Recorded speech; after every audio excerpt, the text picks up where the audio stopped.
For those of you who live in Tennessee, this message is for you. Recently, the Department of Human Services was hit with a lawsuit, a class action lawsuit against the Department of Human Services for under the SNAP program. They were saying that people that had applied for programs that the application was in the 30 days, that the state DHS was doing little or nothing, losing people applications. They were denying them benefits, and it was forcing people who were getting benefits to either be denied, or it took so long and they denied, forcing people who had to make a decision of pay their rent or feed their kids. One lady, she had to feed her kids, and she used her rent money and got evicted. Now, there's no monetary amount on this, but, you know, it's helping because it's bringing attention to how the Tennessee Department of Human Services really operate. Well, I worked there. I worked there for a whole month and a half. And when I tell you that that lawsuit just touching the surface of what's there to come, then it is. You know, I'm just going to bring it home. I ain't going to sit here and do no presentation. I'm going to bring it straight home. Was the state doing all of that? Yeah, they were doing that and then some, especially at my local office. When I tell you that it was, you know, I had worked for the state for, back here in 2000. And back then, you know, women went to work dressed like women, you know, or they went to work dressed appropriate. And it was all about getting that job done, looking at the numbers and everything. So when I went back, I worked for the Employment Security. So when I went back for the state, I ended up getting a job at DHS. And the way things was ran down there, it's amazing. It's a mind-boggling within itself. We were told to, you know, caseworkers work from home. And a lot of times they would tell us to lie and tell us that they had called the applicant when they really didn't. And at that time, the state had Accent. And Accent was an old software that they were using.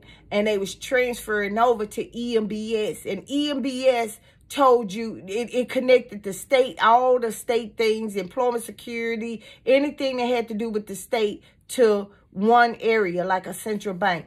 But a lot of people, as they was doing that, a lot of people was still putting stuff in the portal, and it was coming up missing, and they would be denied. We had caseworkers that lied and said that they called somebody and they really didn't call. You had a high turnover rate for the state because caseworkers was quitting or either getting fired, but they were quitting, and they would, some of them cases stayed in limbo for 2-3 months, which meant that the client couldn't get anything.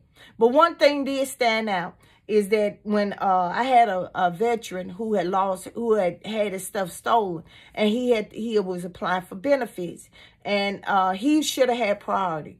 And I made sure I set him up, and I got him an interview that day, because when I worked there, you know, if a client had a problem and she was coming in, I didn't just give her something and send her away. I made sure I did follow-up. If I couldn't get an answer that day, I called, you know, I could contest to me. I called that person, and at the end of my shift, and I told them, look, I don't have an answer, but I'm still working on it. I'll call you back. So right before I got fired for something,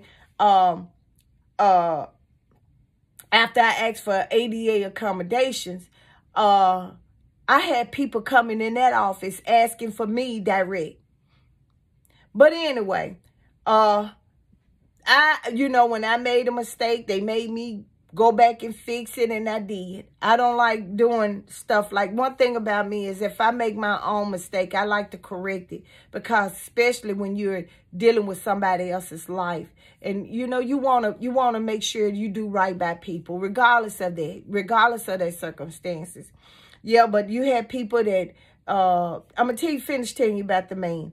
Okay, after the man got approved, he got approved for food stamps. He lost his, you know, he didn't have a card. You know, he had never had a card. He never applied for food stamps.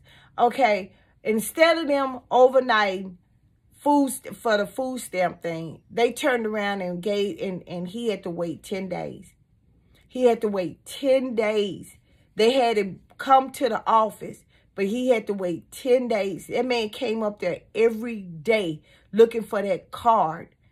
And it hurt me so, because all we had to do is go into the system and overnight him a card.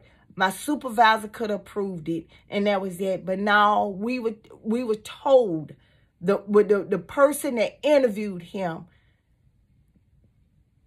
did it for 10 days. 10 days.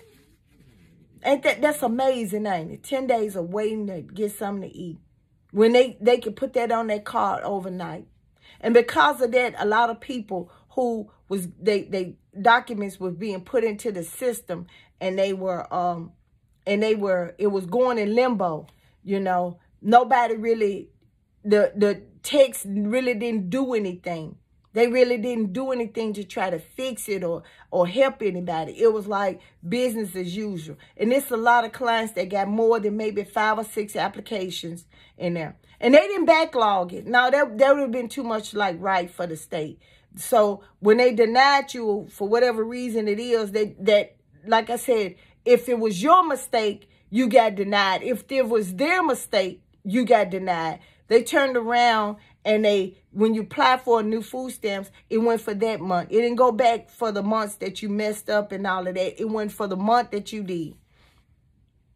So I'm seeing all of this, you know, and this ain't me. This I'm not feeling the vibe, you know. And then on top of that, you know, I had applied for another job. I hadn't been there a month.